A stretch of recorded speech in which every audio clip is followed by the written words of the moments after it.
Ahoj, já vás vítám, tohle je můj úplně první vlog. Nachystal jsem si pro vás 10 faktů o mně. První fakt, moje jméno je Jiří. Druhý fakt, je mi 17 let. Třetí fakt, hraju fotbal, kterému se věnuju 11 let. Čtvrtý fakt, bydlím s rodiči. Pátým faktem, studuji na střední škole, věnuji se oboru kuchař.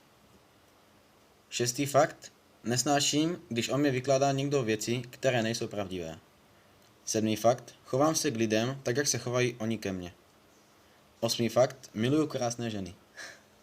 Devátý fakt, jsem nezadaný.